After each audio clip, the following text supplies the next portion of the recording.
Vamos lá. Aqui é o aluno Rodrigo Barbosa dos Santos. Vou demonstrar aqui a etapa 2 de forma prática, né? A criação de um cluster SES para rodar uma aplicação aí numa arquitetura de alta disponibilidade, conforme o desenho proposto lá na atividade, né? A gente vai contemplar um load balance, um cluster SES em duas availability zones, uma task definition, e aí tem uns componentes a mais que eu incluí na minha arquitetura que eu vou demonstrar aqui na apresentação. Bom, somente para reforçar, toda essa arquitetura ela foi construída baseada em Terraform. Então esse aqui é o módulo principal do Terraform que eu construí, que atende todo o trabalho, tanto a atividade 1 quanto a 2. Tem alguns blocos comentados aqui porque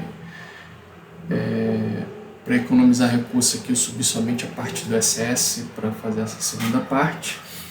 Tá? Então aqui está contemplando toda a estrutura aí de build dessa parte do SS. Então eu tenho aqui parte do code build que vai fazer o deploy a parte de Docker, a construção da imagem e push para o SR, code commit que eu estou usando lá para guardar os artefatos.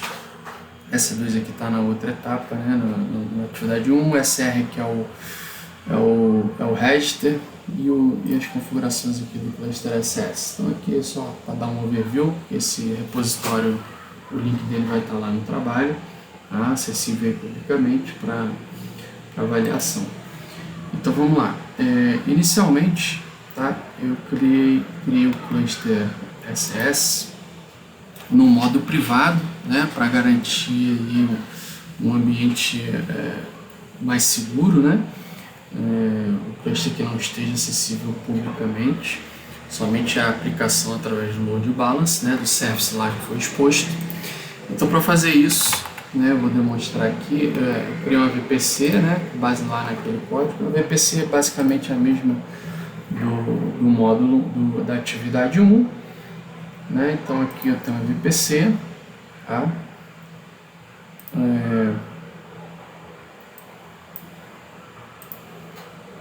Na rede pública e privada, a privada saindo pelo NightGate, tá? E a pública saindo aí, a pública dedicada para o NightGate e o load balance.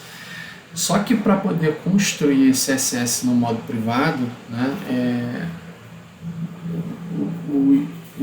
usando o host EC2 em vez do Fargate, esses hosts EC2 precisam ter comunicação com a API do SS, e para isso eu usei o endpoint, antigamente chamado de Private Link.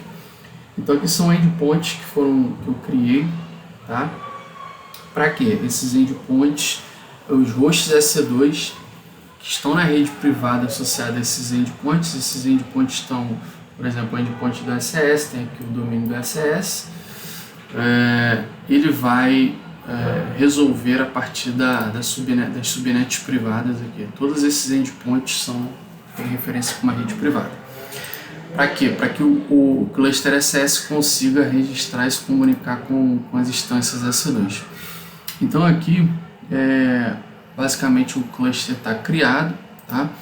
Ao criar o cluster, ele cria como fiz no modelo EC2, ele cria aqui um capacity baseado em autoscaling, tá? E aí nesse autoscaling eu tenho dois containeristas, são duas instâncias EC2, eu vou mostrar aí depois, mas aqui você tem já o dado dela, ó. Então uma no SIST1B, outra no SIST1A, então estão duas zonas diferentes, que já dá para ver, né, que eu já estou rodando a minha task aqui, né, eu vou demonstrar ela, que é uma aplicação que eu criei. Ela está rodando e exposta aí através do load balance e rodando na infraestrutura de containers em dois instances ID, dois EC2 instance e availability zones diferentes, beleza? Aqui a task definition que foi utilizada para poder criar o template ali de configuração da aplicação, Então aqui basicamente tem as configurações do container, são 256 unidades de CPU e 512 de memória para cada container que é lançado. Configurações de network não está aqui, está lá quando lança o service, né? Então aqui basicamente é mais essa amarração aí com as configurações do container. Isso está aqui no meu main TF, com sua task definition aqui embaixo. Então aqui tem a task definition com as configurações, é a configuração que fala com o network VPC, né? Ela integra com a VPC, com o CPU que vocês viram lá, a memória. E aí a imagem que ele acaba usando lá do SR, vou mostrar, essa imagem foi feita o upload para o SR. Deixa eu mostrar aqui o SR. Nós temos o Elastic Container Register, em que a imagem, tá, ela foi um repositório criado, e a imagem, o upload foi feito. Poderia ter feito isso aqui na mão, tá? Feito o Docker build, né? E o push aqui para esse repositório. Mas aí eu dei uma aperfeiçoada no processo aqui. Utilizei o code commit, tá? Code commit para subir os artefatos aqui da minha aplicação, né? Então, esse aqui eu fiz um push para cá e subi os artefatos da minha aplicação, basicamente o Dockerfile, uma aplicação baseada no JS. Tá aqui, ó, na minha pastinha template, eu tenho aqui o meu Dockerfile, meu index, né, e o meu package.json. E aí beleza, isso aqui eu fiz o push lá pro code commit, e aí usei o code build, em vez de fazer o build da minha máquina. Code build aqui, eu criei um projeto no code build. Aí essas são ferramentas de pipeline aqui da AWS, né?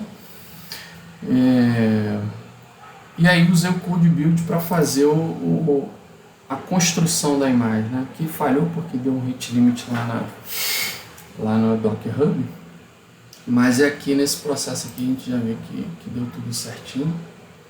A gente pode ver aqui, ó, o log em que deu start no processo do code build.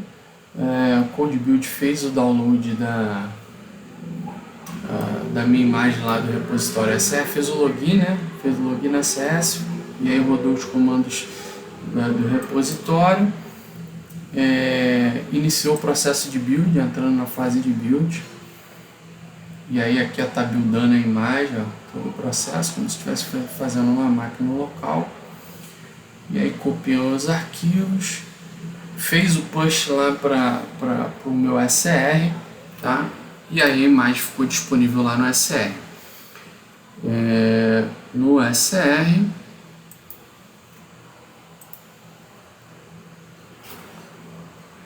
só um documento aqui. No SR nós temos a imagem aqui buildada. E aí essa URL da imagem eu usei no SS, lá no Task Definition.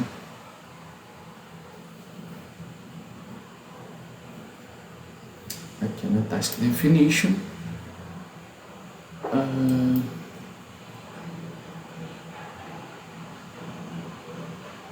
Seleciono aqui.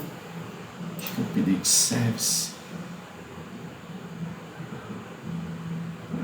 Service não é no update da task.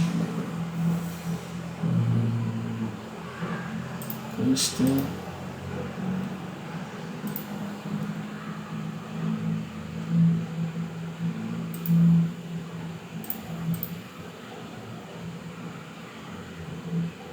Task Definition, acho que tem que criar uma nova versão. Quando criar uma nova versão, que ele dá a opção aqui.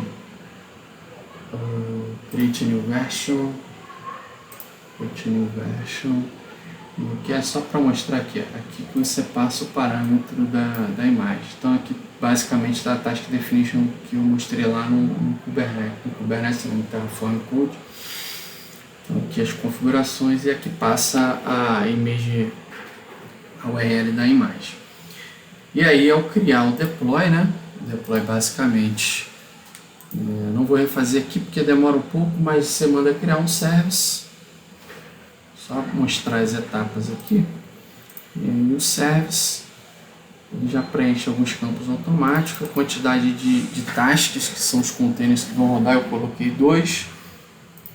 A network que ele vai executar, só selecionar as opções de network aqui adequado. E o load balance, né, que ele também cria nesse processo. Então aqui, depois que demora um tempo, ele cria o load balance, etc. E depois que a task definition está pronta, o service está pronto, né?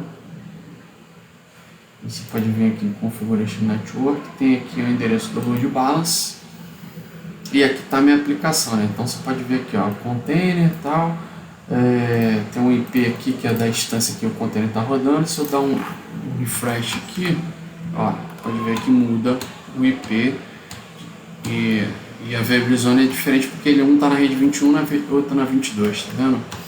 E muda o endereço de IP. É basicamente o IP das instâncias EC2 que estão suportando o SES aqui na arquitetura. Então aqui, ó,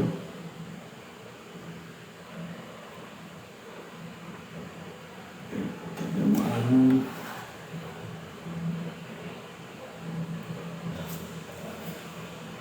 Então tá aqui a instância CS, ó, 21150. Vamos ver se é isso mesmo. 21150 é uma das instâncias. Cada uma num AZ, ó, pode ver aqui. Então se eu matar uma dessas instâncias, né, demora um tempo se eu fizer aqui, mas eu posso matar com segurança aí. Que o autoscaling vai lançar uma nova instância aqui, esse autoscaling dedicado para o SES.